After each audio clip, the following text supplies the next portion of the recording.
The Spin-Off Podcast Network. Skinny are helping you show how smart you are with the 1Q quiz, an all-new, super challenging and super quick daily quiz built by the Spin-Off. Every Monday, Skinny are giving you the chance to prove you're smart with the Skinny Extra Credit question. Get it right, and you'll get the chance to score yourself some Skinny Extra mobile credit, so you can text, call, or even video call your group chat and gloat about how big your brain is. T's and C's apply. The Fold is brought to you by oMedia, making brands unmissable and public spaces better across Aotearoa.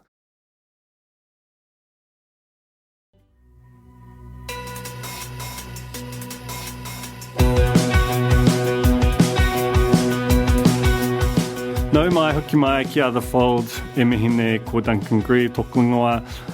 My guest today is Tova O'Brien. Perhaps you've heard of her.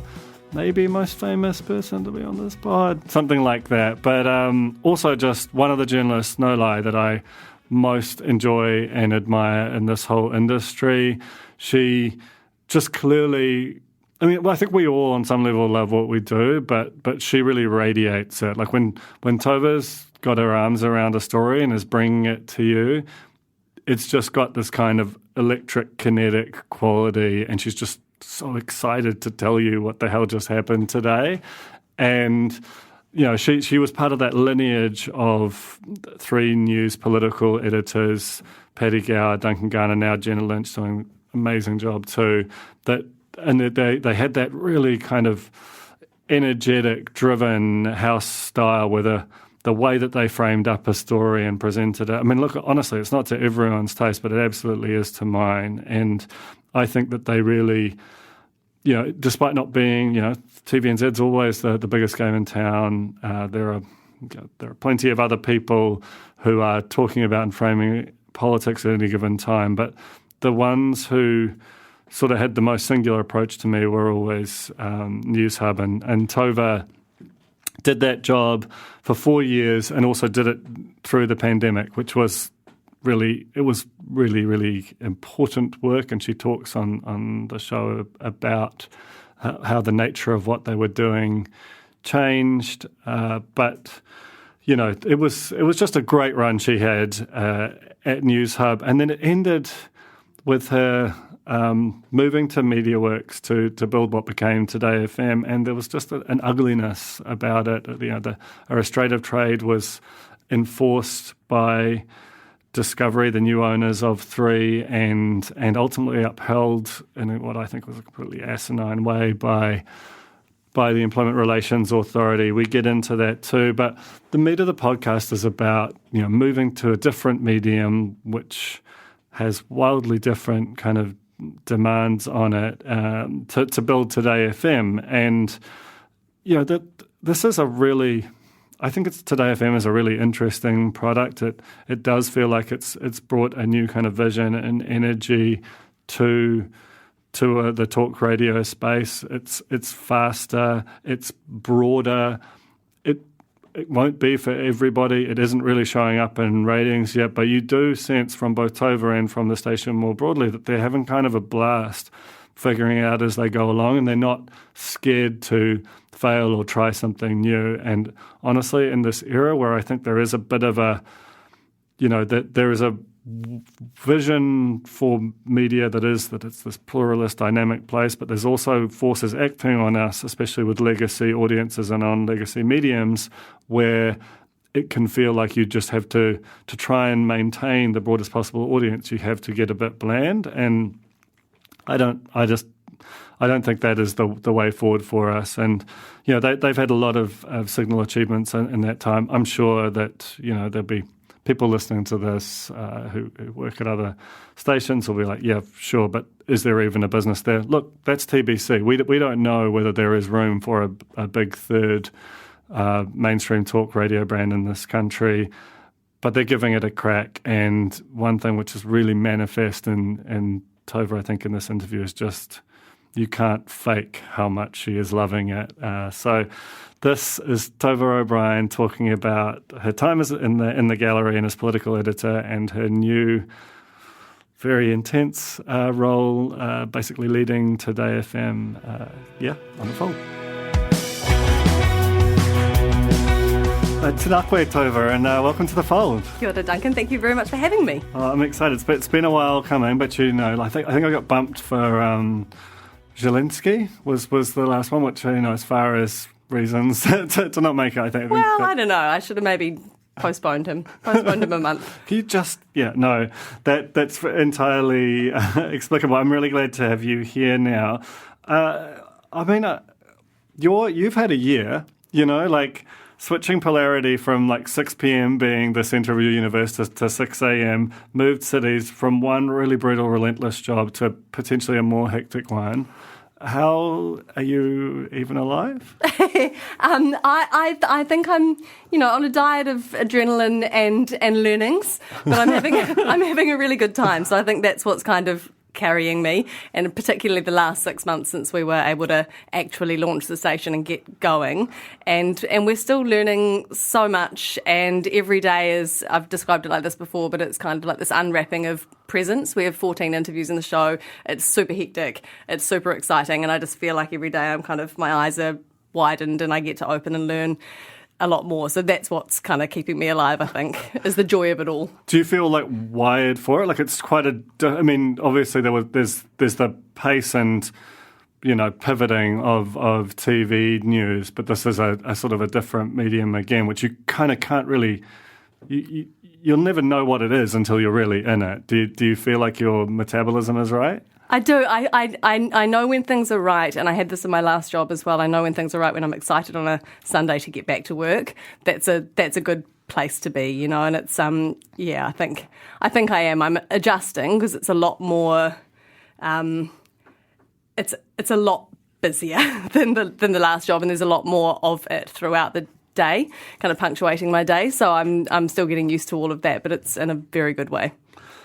So, can you tell me, let's just go way back and tell me how you got into this cursed profession. I think I read that your mother was a journalist, and just tell me why you ended up here. Yeah, Mum was a journalist, and I spent a lot of time as a kid. She raised me in Wellington, spent a lot of time as a kid at Broadcasting House when she was at Radio New Zealand, kind of sitting under the desks and filling cups up with Milo and hanging out in the newsroom. So I was in a newsroom from an early age, but I don't know how much that necessarily shaped my path. I think I probably shunned journalism a bit because I didn't want to follow in my parents' footsteps for a long time. I was quite rebellious, and then at 24, having tried various different things and failed, that suddenly was, this makes sense. This makes sense for me in terms of the things that I like to do, which is learn about people, talk to people, and tell yarns. And so that's kind of where I ended up setting off. And then it was a bit of a bumpy road into journalism from there. I went to Whitidale when it was all falling apart. Ended up then at Massey University. Asked a friend of mine, Clayton Anderson, who was a producer at Campbell Live, if I could have a tour of the Wellington 3 News newsroom to see what a real newsroom looked like. And next minute had a job there because he thought I was coming up for a job interview, and ended up on the cos desk there. It's a pretty strange industry where that is a plausible thing that could happen. But I think Sam Hayes had just been given the Nightline gig, so Charlotte Shipman, who had been on the desk, was shunted into Nightline really quickly, and then it was just this kind of it was pure timing. And Gordon McBride, who was the bureau chief, we got along from get go, and he brought me in. So, you were how long before you were in the gallery? Because I feel like the way that Three's gallery team and the political editorial in particular is so fascinating to me, because it has such a specific kind of house style, and then each new person brings their own wrinkles to it, but there's this kind of force and perspective there that isn't necessarily apparent in other gallery kind of teams. So yeah, tell me about going into that and how they kind of go about indoctrinating you into that amazing kind of urgent style that comes out of Three. Yeah, and you see it from day one that I was on the assignments desk, seeing Duncan Garner and his team at the time with Scott Campbell and Sia Aston, seeing them come into the newsroom at the closing plays of the day, because they spend the whole day over at Parliament, come and edit their stories in the evenings, and it was just this, Tasmanian devils would come through the office, and it was so exciting, and the stories were always so exciting. So there was a major draw there from the get-go, and I think you're either drawn to it or gallery or not. A lot of people are just utterly repulsed by it and don't go anywhere near the press gallery for that reason, but I was always drawn to it.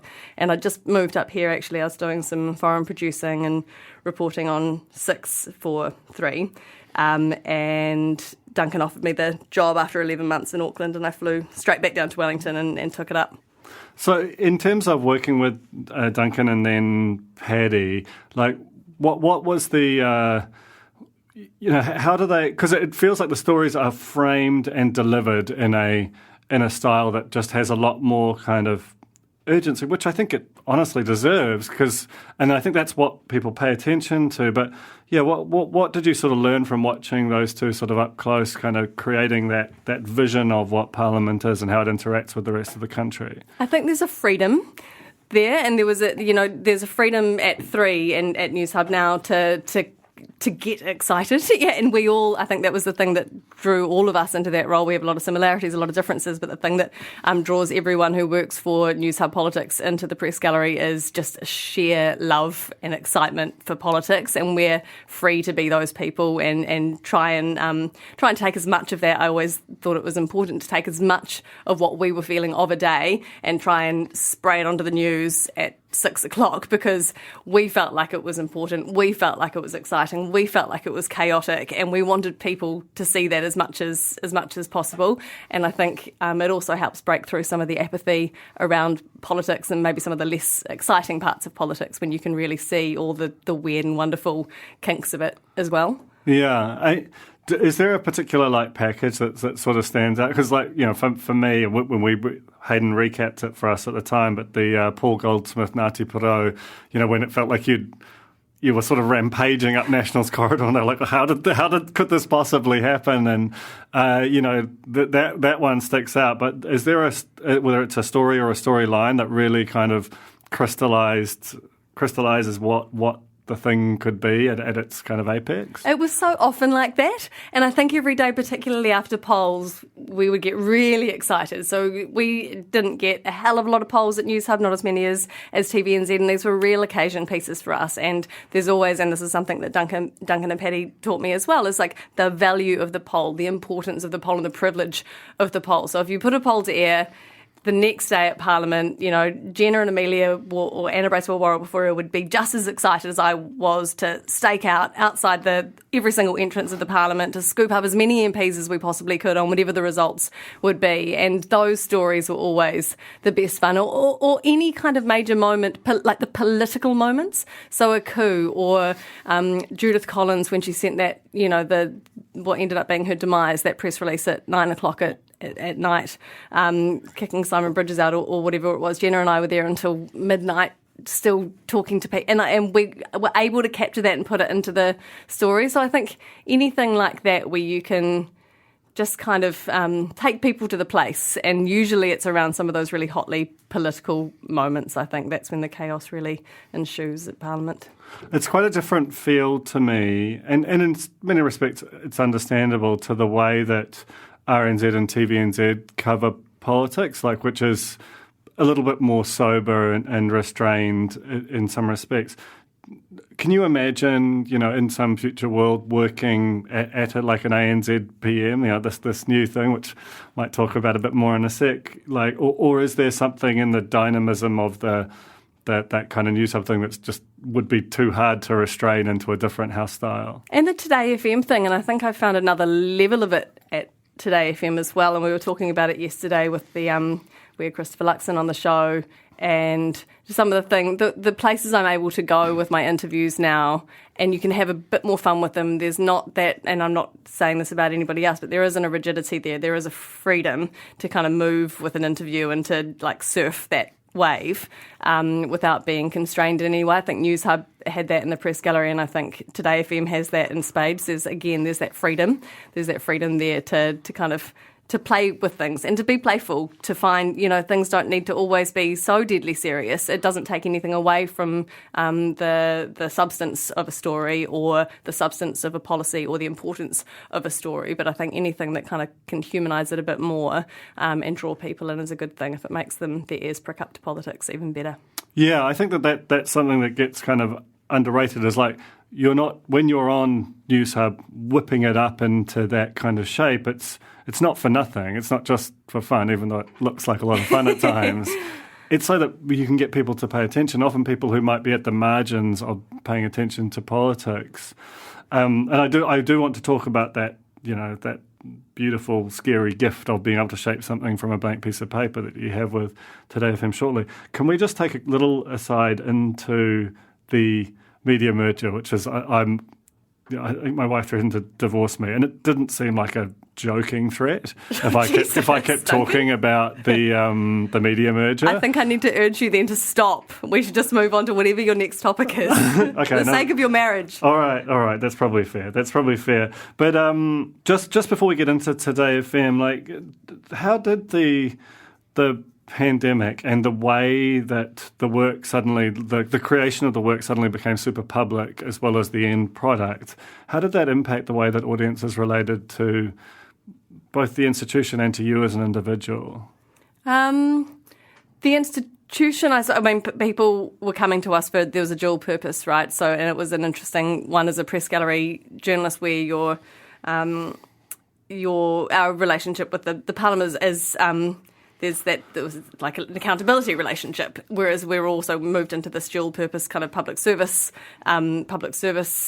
mode. So I think that people tuned in a different way. They needed information in a different way, but also the necessity to do the same level of journalism that we'd always done was even more important than ever, because unprecedented government powers and enormous changes that were affecting people in ways that we just hadn't seen. And I always kind of point to examples like women having babies on their own and people not being able to farewell loved ones, and where some of the kind of the ethical line sat with the legal and health line. So our job had this new dual purpose, and then in terms of me, I think that's been fairly well documented. It was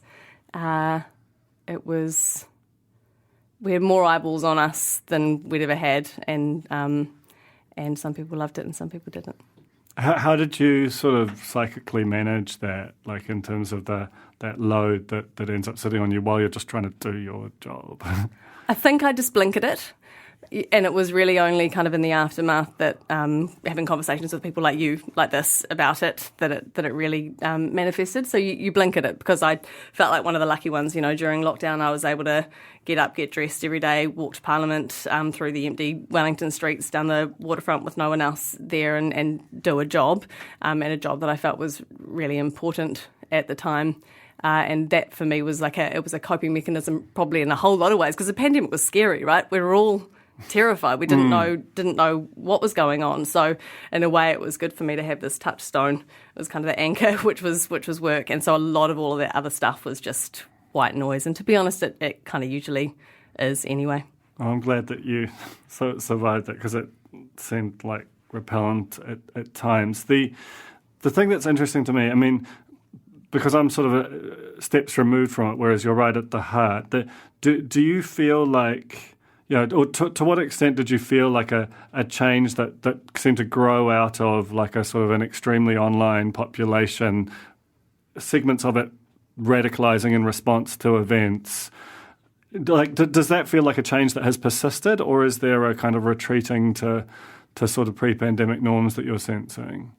I think there's always been pockets, and I think there was more interest, but I think also there's been a focus on some of the negative stuff, whereas there was what we were getting in our inboxes universally in the press gallery, I think was also a lot of support, which, and if you go to, I kind of always give this example, it's people who come up to me in the supermarkets never say, see you next Tuesday, whatever, that they might on Twitter, but the real life people that talk to you are usually full of praise or have nice things to say or about a story that might resonate with them for whatever reason. And that's the majority of what we were getting online. And that's kind of what I see as the majority of the feedback in New Zealand. In our own inboxes. And that's the majority of what I see as the kind of general makeup of things. I think there are pockets, but I think during the pandemic probably there were just a lot of people at home on their phones and watching telly.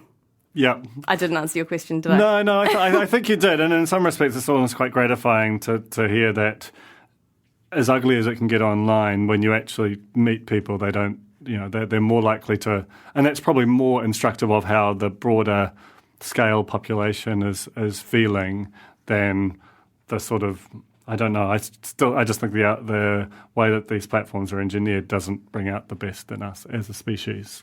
Yeah, and maybe with the exception of when that first Wellington protest before the really bad one, there was the tennis ball kind of one. The tennis ball one, the one where, God bless them, they knocked down the barrier and then politely put the barrier back up again. So New Zealand. So New Zealand. So with the exception of a couple of people hurling abuse at the media and things there, usually the lion's share of the feedback or conversations you have with people are really positive, and that's what you focus on as well, is the people who were getting in touch with us and whose stories we were advocating for during COVID, and who were grateful when they were able to have their partner at their bedside to give birth to their first child, or who could then have a person at a tangi with them. So those are the things you kind of hold on to, and those are the things that I think hold a lot more weight in terms of how you respond than some trolls online or at a Pali protest. The Fold is brought to you by O Media, making brands unmissable and public spaces better across Aotearoa, with over 4,000 out-of-home advertising sites nationwide across both street furniture and retail centres. I'm super grateful to O Media for enabling us to make unmissable connections with Kiwis. Raising capital or taking your business to the world? Investment Fix has the lowdown on everything you need to make it happen. This season, we're exploring the US market, the opportunities it offers, what it takes to grow a business there, and the best way to approach investors. Join some of the superstars of the investment and business world as they share advice from their time in the US so you can make your mahi count in this massive market.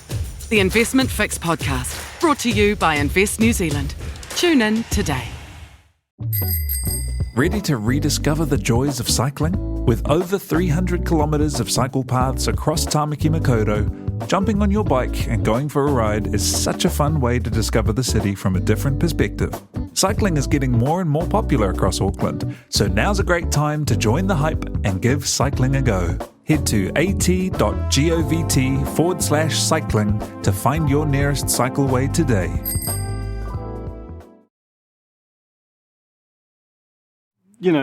Listening to you talk about that your time at News Hub, and it was manifest in the work itself that there was just, it felt like there was nothing else you could possibly imagine doing, and yet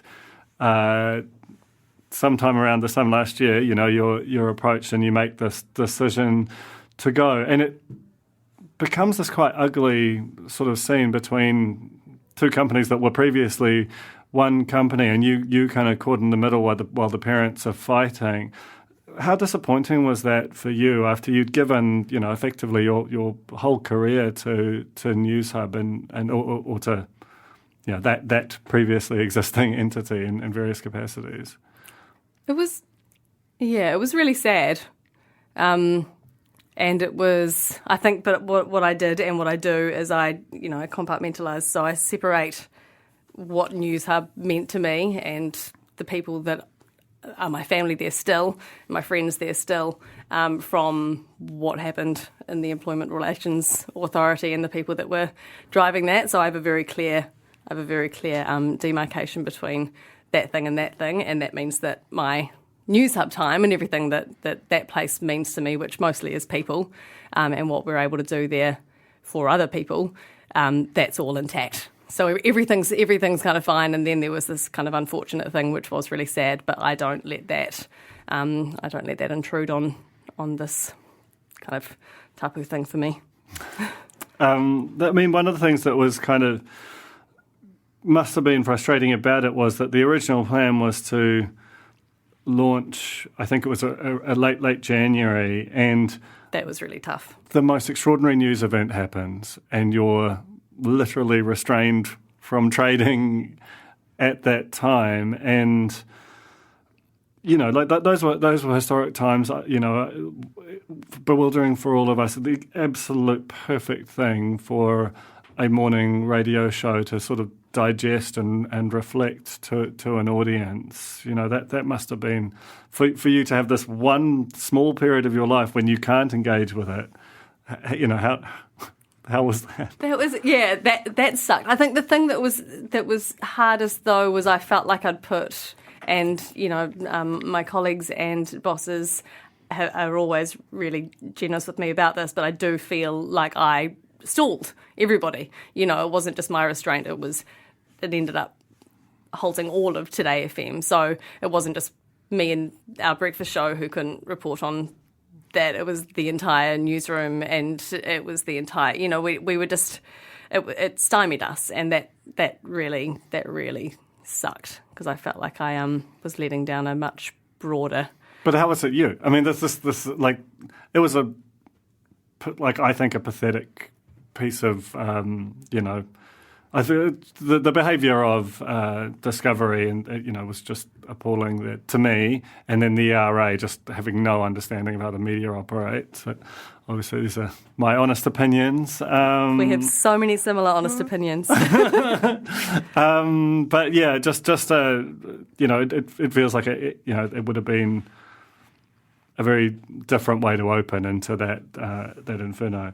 But it started when it started. So tell me about the process of building something from scratch. How involved were you in terms of the conception of the station, the way that it approached things, that sort of quite almost feels now, which is an impressive achievement in a way, that it has this signature kind of pace and tone to it already. It does, doesn't it? Yeah, it feels, and it feels like what we set out to do as well, which is nice. I didn't, in those early stages, didn't get to have much to say at all, because I was sitting quietly at home alone on my couch. But in that first week when we got in there, Carol Hirschfeld and I have not done this before, but we are surrounded by people who are very, very, very good at radio.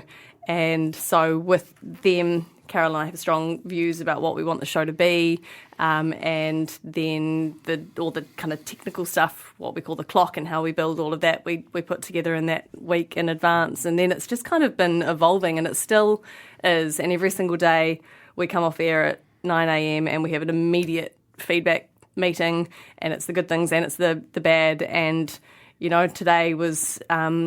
feedback was around, great, getting more pace into the show, but Tova, slow down, so every day I'm still, we're just getting better and better, and we're getting closer and closer to, well, actually, maybe we'll never get there. Maybe it's just always going to be this thing that just keeps growing and living, and that's quite a nice thing about it as well. And we're lucky that we've got great brains with different strengths and kind of different areas of expertise and passion on the show as well, and everyone's got says in terms of the interview. We've got a lot of interviews, so the more people climbing in, the better. So we have this really rich fabric, I think, in terms of what we put to air every single morning. So all of us have a say in shaping it.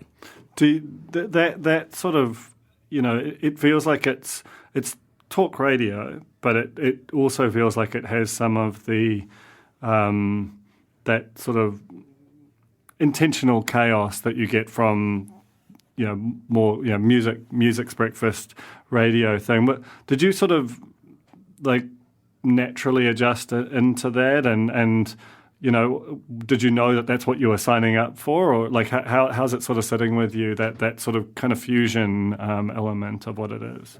Yeah, I don't know if it's ever anything we've had a conscious conversation about. We know the things that we believe in, and we know the issues and topics that we want to tackle of a day, and then we just kind of dive in around it. And if that's coming across, I think that's a good thing. Maybe it speaks again to that freedom to be able to do a bit more and say a bit more. But no, I don't think there's been a conscious decision there, really. It's like we follow our hearts with our interviews and the topics and stories that we cover, and also, the big breaking and major news stories of the day dictate a lot of what we do. then the rest kind of falls in around it. Were you a big consumer of breakfast radio? Like, I mean, there's these two juggernauts. That's why this thing has been so sort of, this kind of, everyone's just trying to figure out whether there was room for a third way. And obviously it's a very big bet that MediaWorks has placed. But, you've got Hosking, inherited Holmes' mantle, like this kind of forever dominator of that side of things, and then RNZ's Morning Report. Were you a big consumer of those products? And did you sort of have to think hard about how you differentiated yourselves from what they naturally do in their lanes? I grew up on Morning Report, so it would always be on in the kitchen as a kid and has always stayed on, which is one of our points we raised in the employment. If you're a radio listener in the morning, you're a habitual radio listener. That's and right. That was one of the points of kind of to prove that these things are two very different things, television and radio. That said, of course, I would always catch up on AM show interviews as well, because I love what those guys do as well. But yeah, RNZ Morning Report was always my go-to in terms of whether we were trying to carve out a new thing or look to them to try and define ourselves. Not even remotely. Again, we kind of know what we want to be. And maybe, decisions that are a pay grade much higher than mine, sure, but in terms of our show, we know what we want to be. We're having a really, really good time and we're learning a lot. And if we can keep driving the things that we care about, then we feel like we're on the right track. So Mark was part of the show initially and has left now. How does that sort of change the dynamic? Was that kind of, I mean, they had always marketed it as Tova and for understandable reasons, but when that, was it in some ways clarifying that, okay, this is me and my sort of personality and vision kind of have to hold the whole thing now? Yeah, I miss him. I loved working with Mark, and I have to talk a lot more, but I have 14 people to speak to over the course of the show as well, and Carly's there, and John Day is there also. So we have, it's not just me. I feel like there's a lot of room for other voices in there as well. Too much me would be suffocating. Disagree, but the other thing that kind of always strikes me about radio, and this is again, to your point, these are such different mediums and almost fundamentally like industries. Like the people tend to go to radio and either stick there forever and something about it just gets its hooks into them, or they sort of bounce out quite quickly. Like.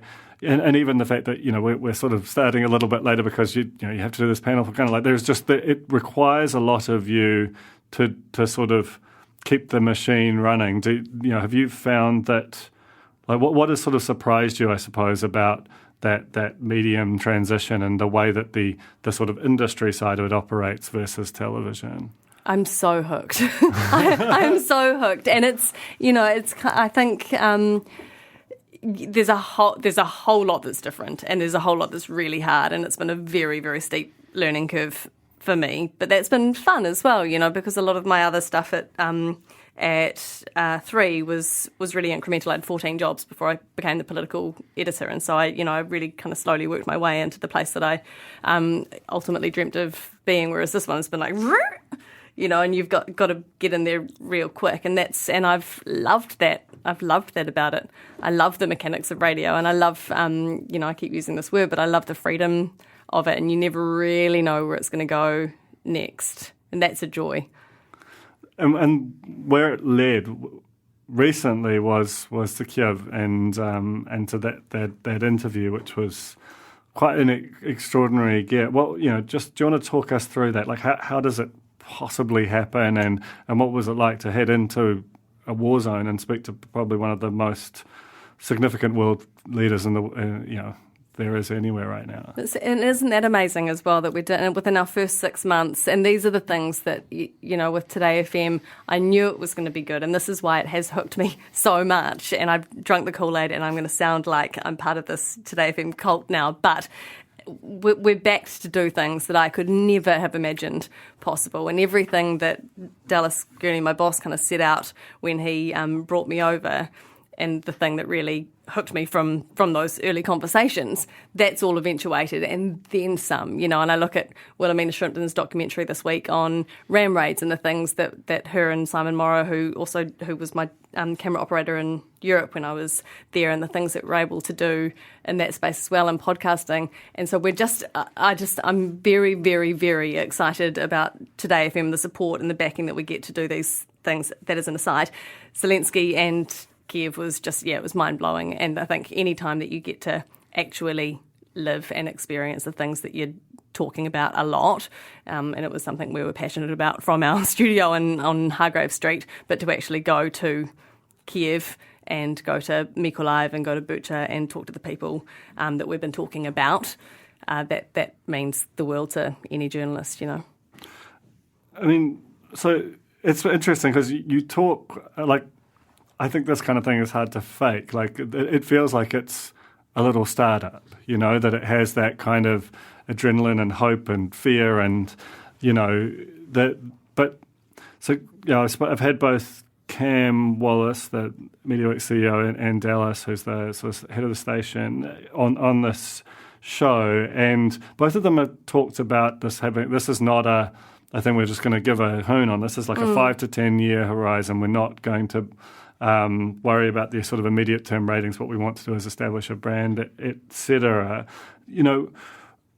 Do you what are your sort of ambitions for it? I mean, next, the fact is that it has been broader in terms of its scope than politics, and probably broader in terms of its scope than either Morning Report or ZB. Do you, how crucial is sort of next year? Would you like to sort of start to see it kind of establish and start to appear on ratings and that kind of thing from, with the election year and all of the energy that brings, especially with your background? I've been told I'm not allowed to look at them.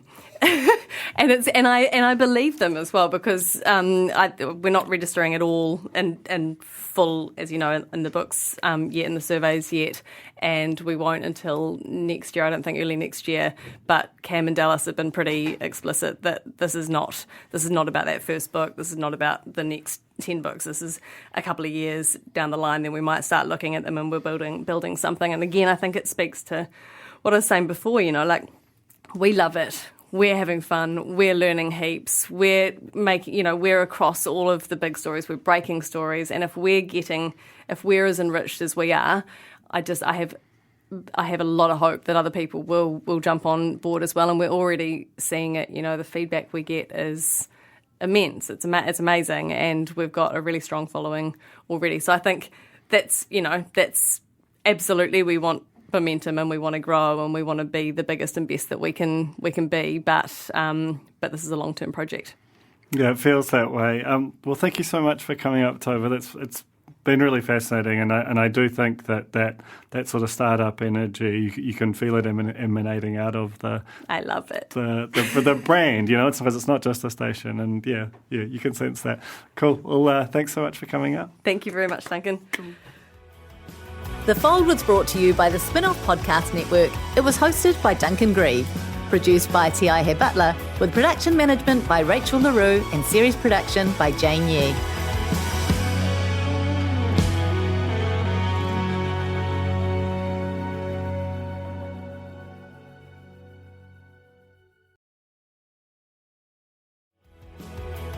That was The Fold, brought to you by our partners at oOh!media, making brands unmissable and public spaces better across Aotearoa. Huge thanks to oOh!media for sponsoring this episode of The Fold and enabling us to make unmissable connections with Kiwis.